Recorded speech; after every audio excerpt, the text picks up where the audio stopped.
Bueno, vamos a comenzar entonces con la clase de hormigón pretensado, la cuarta clase, y está referida a el análisis en estado de transferencia y servicio de elementos flexionados.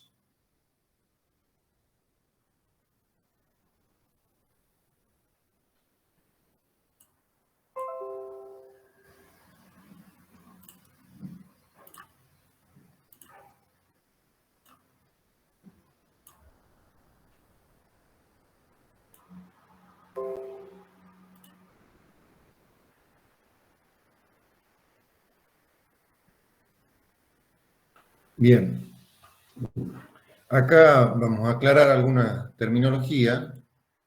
Cuando nos referimos a análisis, es un trabajo diferente al del diseño o cálculo.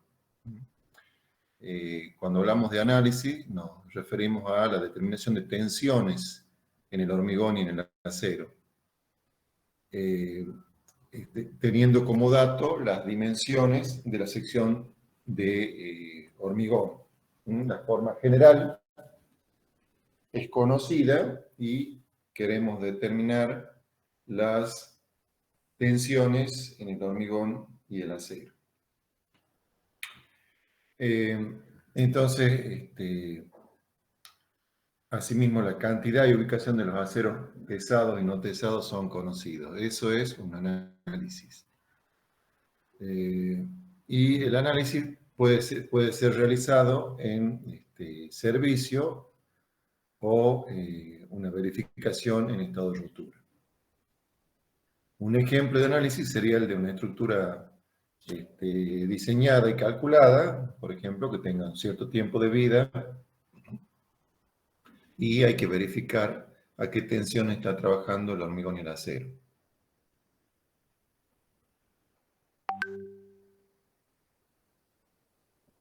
En el análisis vamos a hablar de distintos estados o etapas.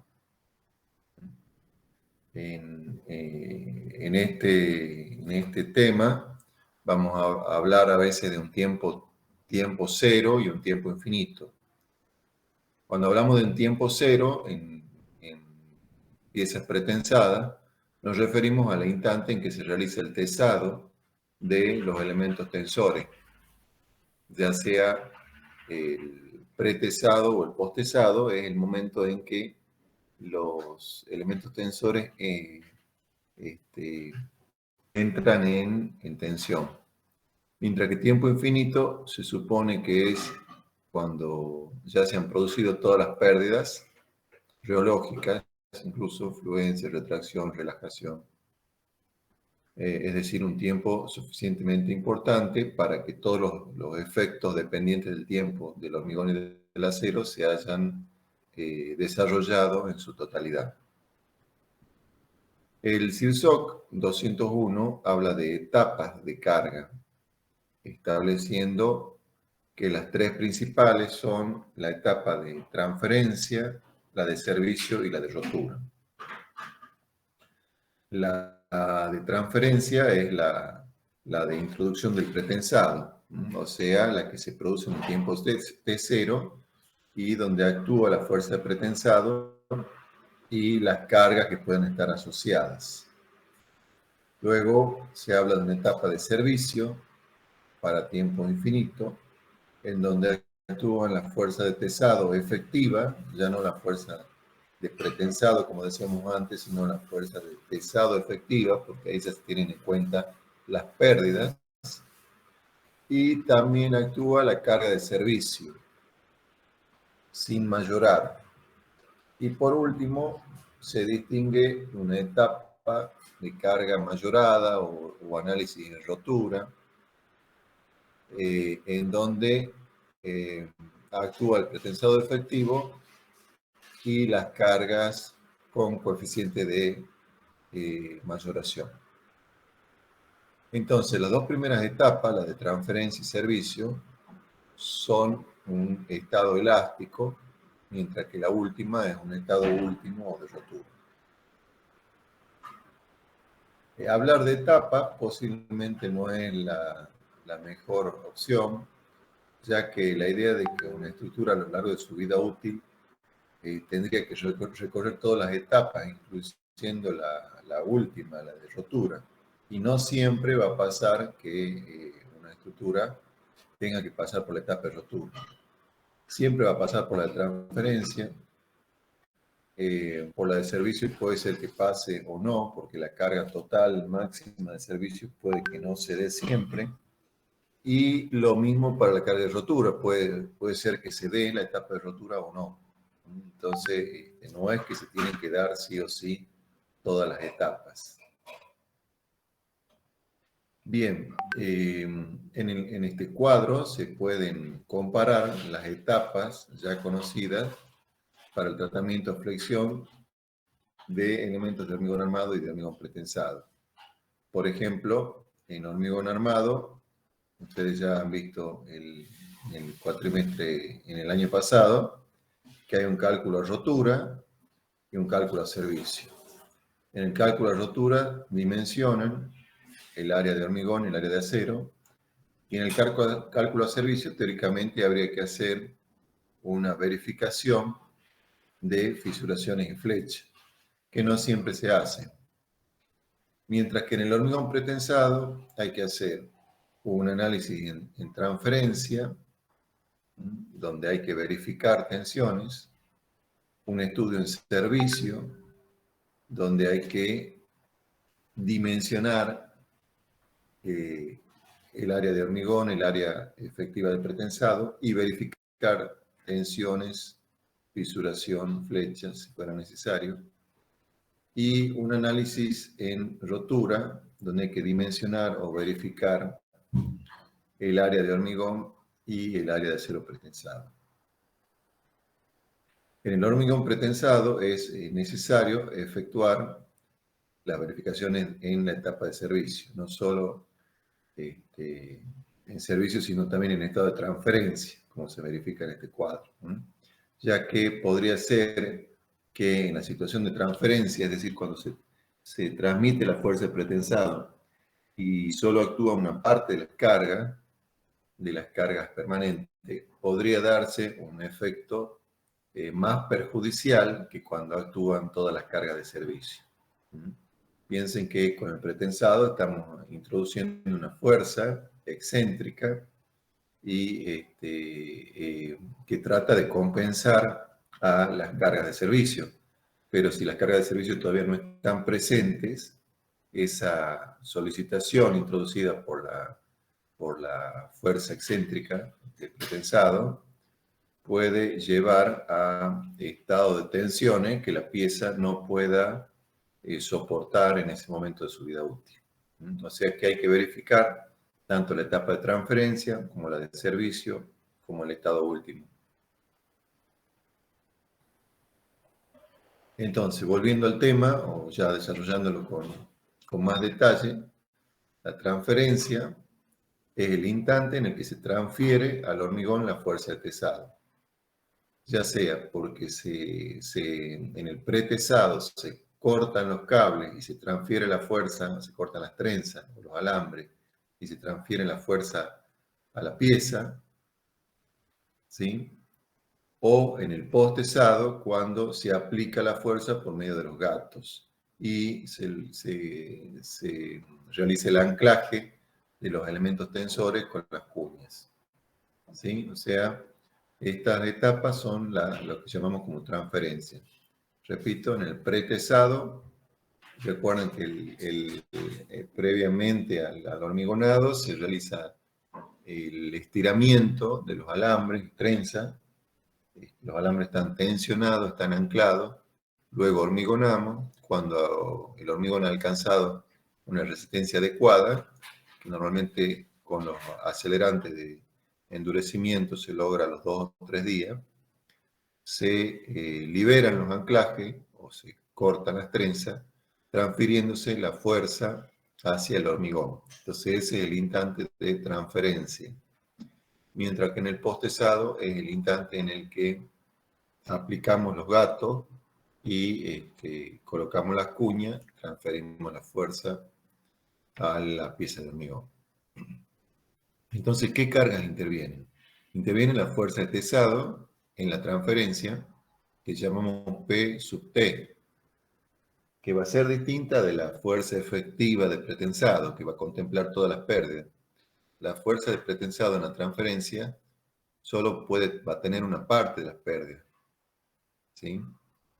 Y también puede ser que intervenga, generalmente va a intervenir, las cargas permanentes que actúan en ese momento. Y piensen, ¿por qué digo yo que actúan las cargas permanentes? A ver, por ejemplo, en una viga, estamos realizando el tesado de la viga. Entonces yo les digo, actúa en el momento de la transferencia, yo aplico el gato, y entonces actúa la fuerza de pretensado. Y la viga está sobre el piso o está sobre una serie de apuntalamientos. ¿Por qué digo que al aplicar la fuerza de pretensado, mediante los gatos, podría actuar el peso propio de la viga, por ejemplo? O el peso propio de la viga más los zetas que pudiera tener arriba, por ejemplo. A ver quién se anima. Puede ser que sea la mínima solicitación para realizar para determinar la tensión del pretensado.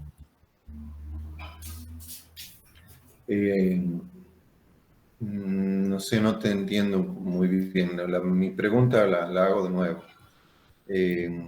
Cuando transfiero la fuerza de pretensado a la pieza, actúa no solo el peso, no solo la fuerza de pretensado, sino que hay que contemplar la carga de peso propio de la viga, generalmente. Pero no siempre. Podría haber un caso en el que no hay que contemplarla. No sé si con esto se entiende a qué me refiero. Y doy una pista más.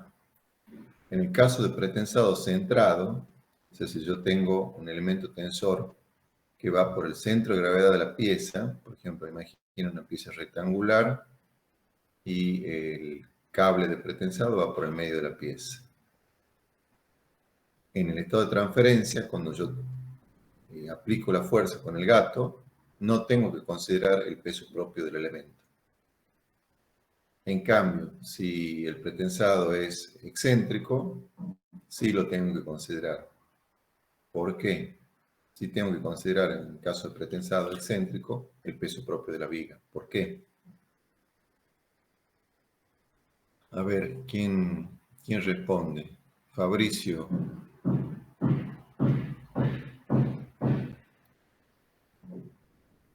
Fabricio está.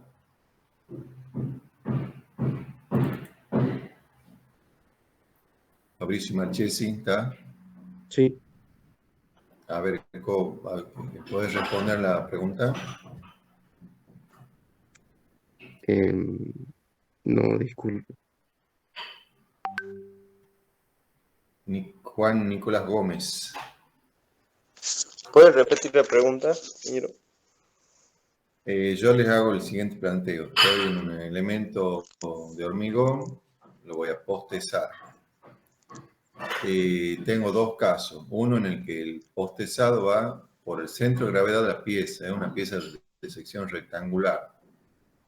En el primer caso, el elemento tensor va por el medio de la pieza, por el centro de gravedad. En cambio, en el segundo caso va excéntrico, va en la zona inferior de la pieza, o curvo, si quieren. En el primer caso, para esa situación de transferencia, verificar tensiones, voy a considerar solamente el pretensado. En cambio, en el segundo caso, con pretensado excéntrico, voy a considerar el pretensado más el peso propio del elemento en esa situación de transferencia. ¿Por qué?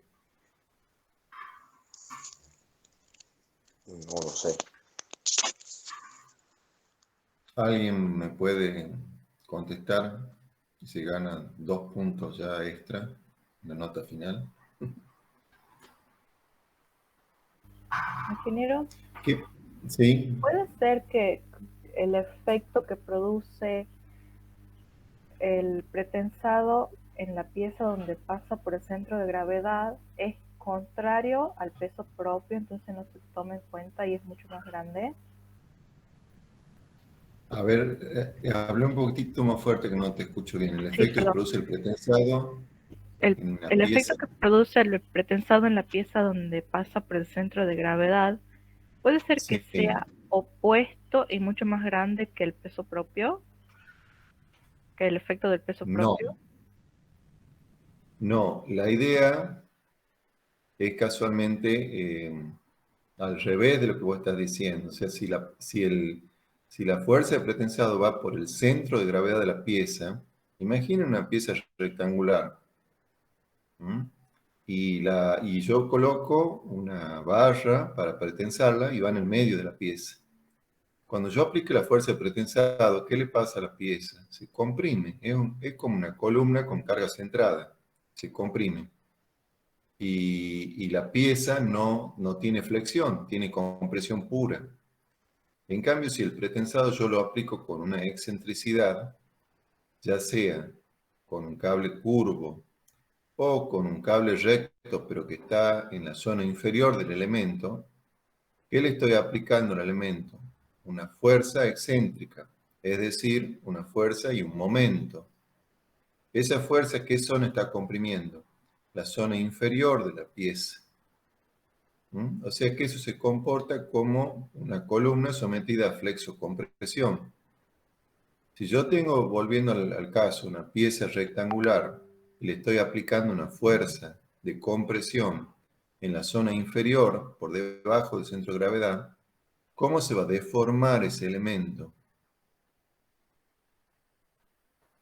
Va a tender a tener una contraflecha, se va a despegar del piso, si está en el piso, del encofrado, del molde. ¿Mm?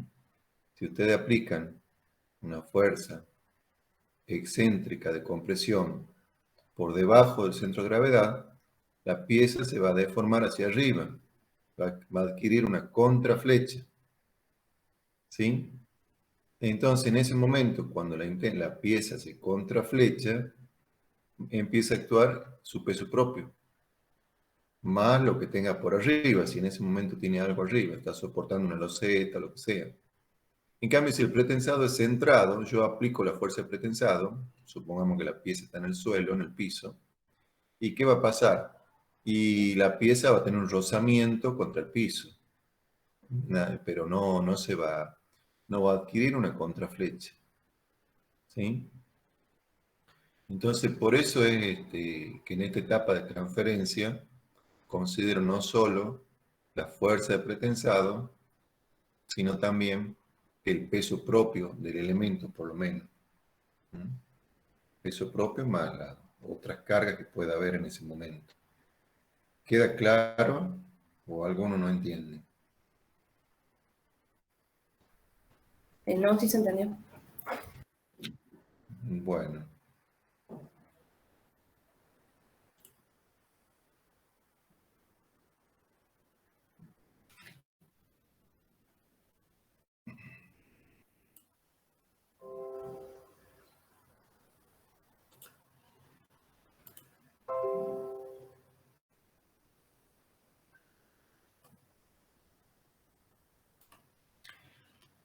Bien, entonces,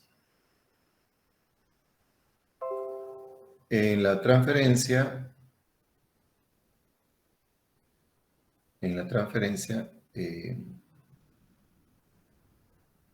la carga a tener en cuenta, como decían, son la fuerza de tensado, que le vamos a llamar P sub T, y la carga permanente que actúa en ese momento.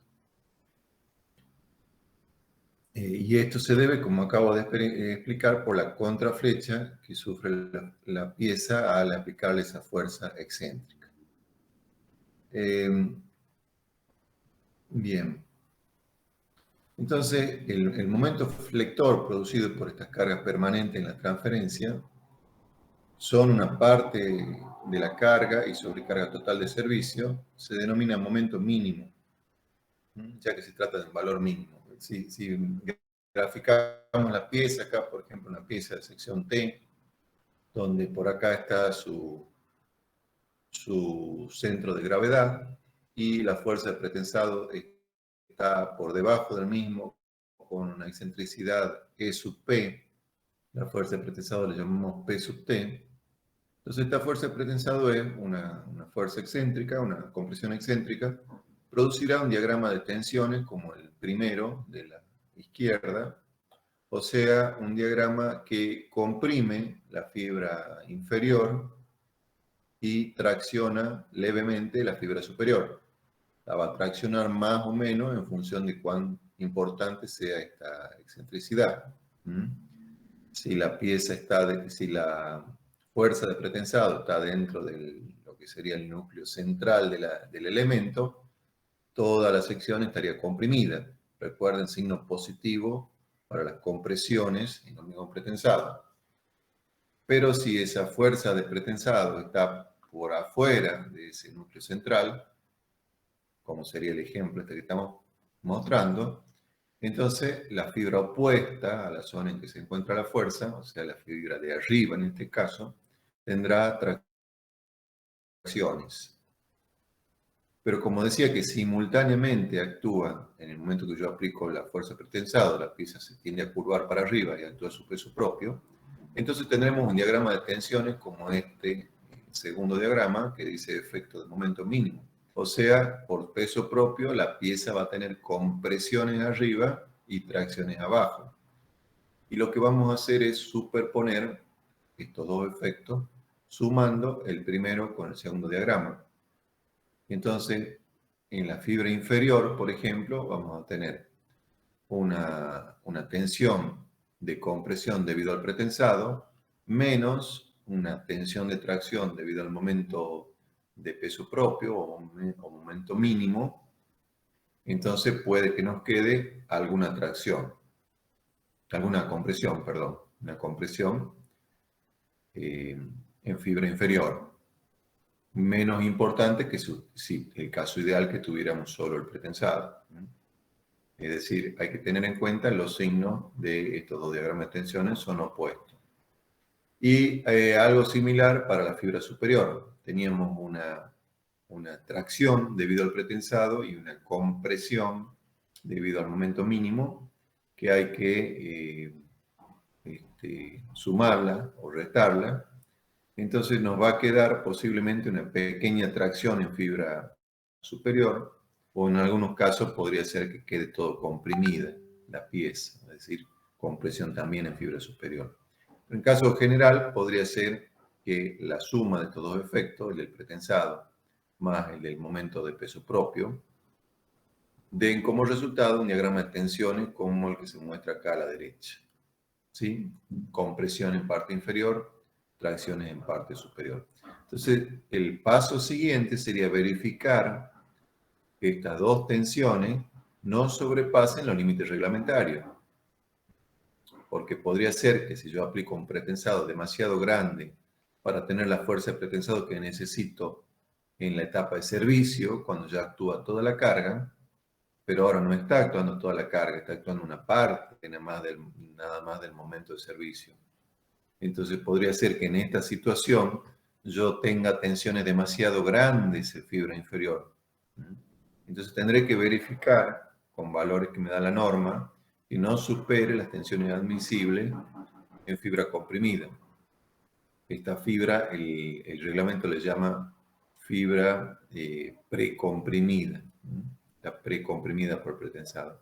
Y también el reglamento me dice cuántas son las máximas tracciones que podría aceptar como admisible en la fibra superior, en este caso. Esto, como les digo, es el estado de transferencia, cuando transfiero la fuerza de pretensado a la pieza. Ahora vamos al estado de servicio. O sea, ahora hay que estudiar la pieza en un tiempo teóricamente infinito, cuando ya se han desarrollado los efectos dependientes del tiempo de la pieza, del hormigón y del acero, es decir, se han producido las fuerzas, las pérdidas en la fuerza de pretensado. O sea que ahora ya no actúa la fuerza de pretensado P sub T, sino que ella se ve reducida por un coeficiente R menor que la unidad, de forma que lo que actúa es la fuerza de pesado efectiva, que hemos definido en la clase pasada, se llama P subíndice E. Además, actúan las cargas permanentes, todas las cargas permanentes, incluso las que actuaron durante la transferencia, siguen actuando. El peso propio, por ejemplo, sigue actuando. Si había alguna loseta o algo en la etapa de transferencia, sigue existiendo y puede haber cargas permanentes nuevas. Por ejemplo, he construido una losa sobre las vigas o si es una viga de un entrepiso, he colocado un contrapiso y un piso, he colocado mamposterías, lo que sea, serían cargas permanentes. Y además actúa también en esta etapa de servicio la sobrecarga total. Por ejemplo, si es un edificio, las cargas de uso de muebles, personas, o si es un puente, las cargas de vehículos, multitud compacta, aplanadora, como sea que le llamen los reglamentos. Es decir, actúa la sobrecarga total en la situación más desfavorable y da lugar al momento flector máximo en la sección que estamos considerando para este estudio. Ingeniero, Sí, perdón. Siempre que se presenten las tres etapas, las voy a analizar en ese orden, etapas o estados. Es decir, primero transferencia, después servicio. no necesariamente. Nosotros trabajamos así de esta manera, pero hay gente que empieza por la etapa de rotura y después de la etapa de rotura hace las verificaciones en transferencia y servicio. Pero nosotros trabajamos de esta forma, ya por la tradición nuestra, por cómo nos han enseñado a trabajar, que viene de la escuela alemana, viene del análisis en estado de servicio y la verificación en rotura, pero se puede hacer al revés también. Perfecto, gracias. De nada. Bueno, entonces,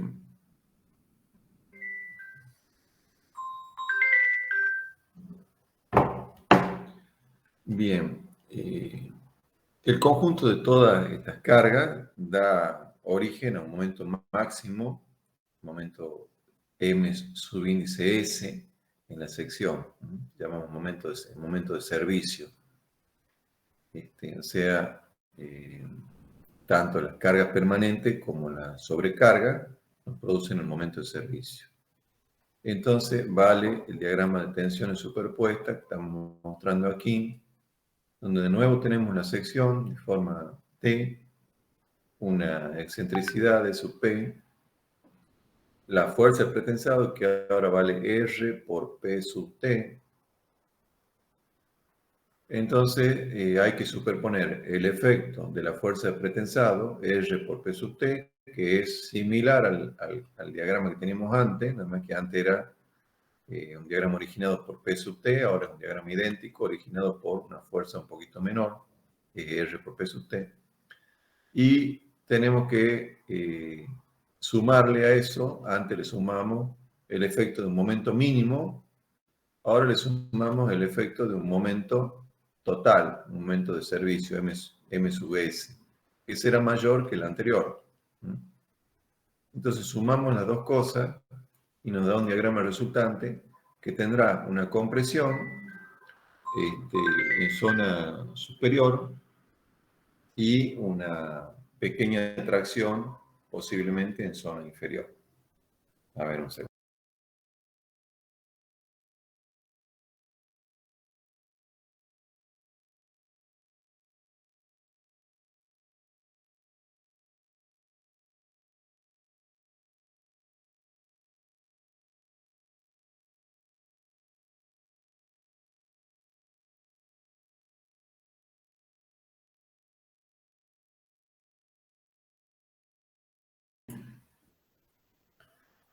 Bien, entonces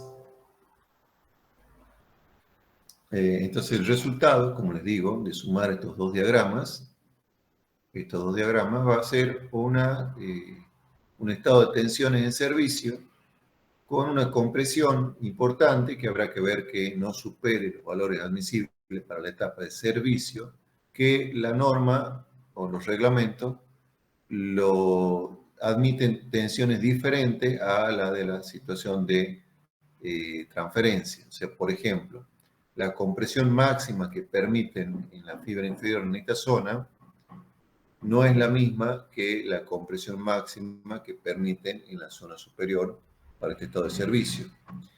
En general, en la situación de servicio, se van a permitir tensiones algo menores de compresión que en la situación de transferencia. O dicho de otra forma, en la situación de transferencia se admiten o se pueden tener compresiones más grandes, por ejemplo, 30 megapascales para un cierto tipo de hormigón, eso va a depender del tipo de hormigón, mientras que en la situación de servicio en vez de 30 me permiten solo 25. ¿Y a qué se deberá esto?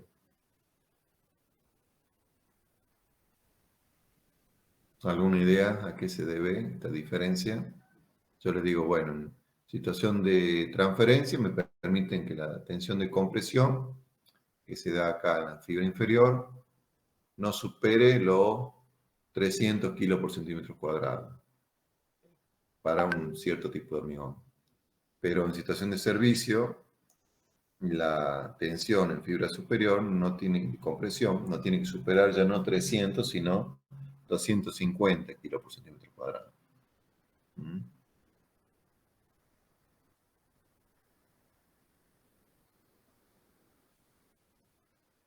¿Sí? ¿Alguna idea a qué se debe? A ver, usen la intuición. Y puede ser porque en servicio no es tan controlada la situación. En servicio no está controlada y en transferencia, ¿cómo no está controlada? Tenemos más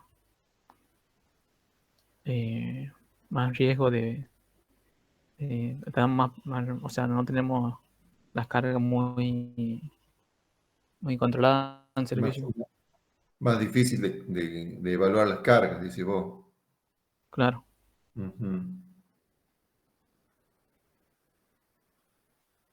A ver, otra opinión.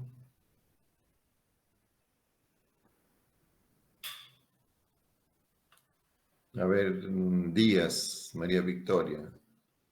¿Me está escuchando? María Victoria Díaz.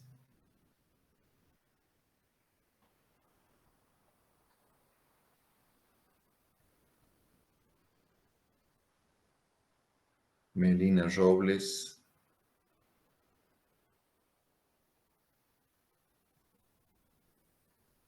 Melina Robles, tampoco. Sí estoy, pero no sabría decir cuál es. Bien. Paula Nieva. Paula Nieva, ¿me escucha? Sí, ingeniero, pero también pienso parecido a lo que dijo Augusto recién. Piensen, a ver, les doy una ayuda, piensen en el tiempo de estas etapas. La etapa de transferencia se da en un instante reducido de la vida de la pieza.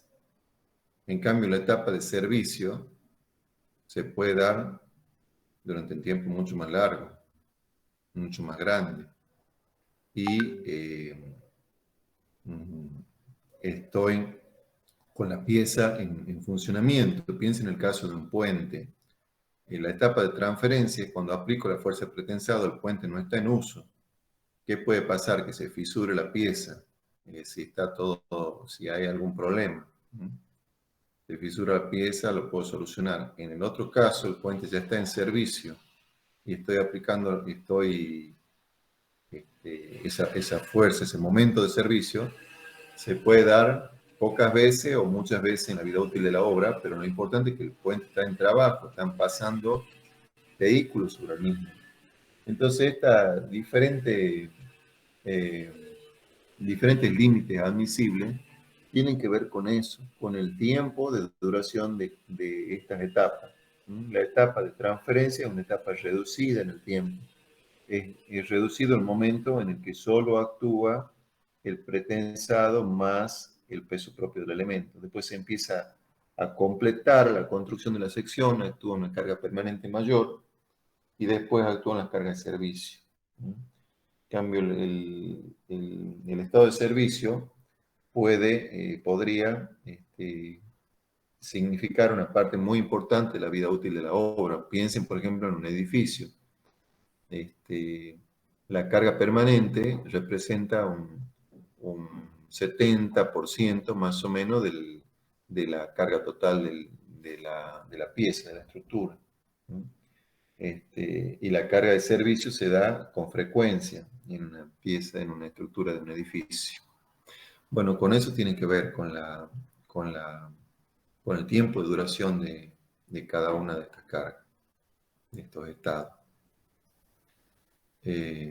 Bien.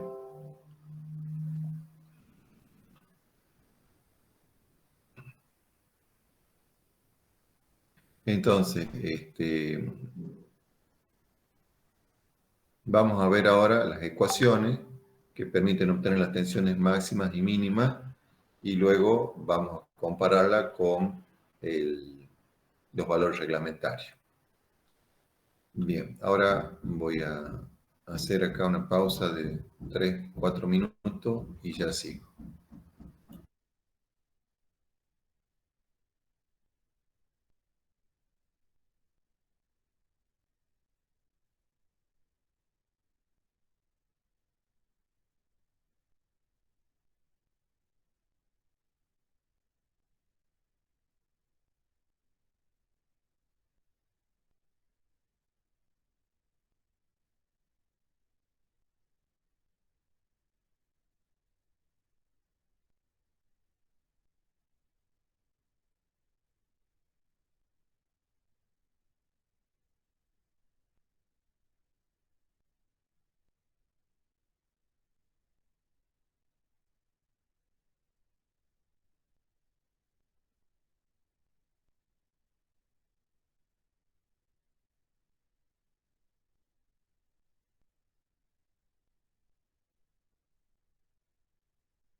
Bueno, seguimos entonces. En esta figura, por ejemplo, tenemos una sección de forma doble T, con una fuerza de pretensado aplicada, como siempre, en la zona inferior, con una excentricidad que llamamos E sub P. Como estamos en la transferencia, la fuerza de pretensado la denominamos con P subíndice T. Las fibras extremas de la pieza respecto al centro de gravedad están a unas distancias que llamamos E sub 1 para la de abajo, ya que con 1 denominamos la fibra inferior de la viga, y E sub 2 la distancia del centro de gravedad a fibra superior. Con 2 siempre vamos a denominar a la fibra superior de la viga. Entonces, la aplicación de esta fuerza de pretensado excéntrica nos va a producir un diagrama de tensiones como el de esta figura, que va a ser la suma de un diagrama de compresión centrado más un diagrama de tensiones debido a un momento flector, por la excentricidad de la fuerza. O sea que el resultado va a ser un diagrama como este tipo, con presiones importantes en fibra inferior y pequeñas tracciones o compresiones reducidas en fibra superior. Entonces, las ecuaciones dirían que la tensión, vamos a agrandar un poquito esto, la tensión en la fibra inferior, sigma 1, debido al pretensado, va a ser la parte debido a compresión pura, que sería fuerza de pretensado dividido en el área de la pieza, ¿sí? Más la parte debido a la flexión, que sería el momento. El momento, ¿cuánto vale? P sub T por E sub P, lo que tenemos acá en la parte del numerador. Ese momento dividido en el momento de inercia, que es I, y multiplicado por la excentricidad de la fibra en la que quiero obtener las tensiones, que sería E sub 1. O sea, repito, la tensión en la fibra inferior debido al pretensado es la suma de la componente de compresión pura, sería fuerza sobre área, más la componente de flexión, que es M está dado por el producto P por E, dividido en I, que es el momento de inercia, y por E sub 1, que es la excentricidad. Entonces, si a esto lo trabajamos, sacando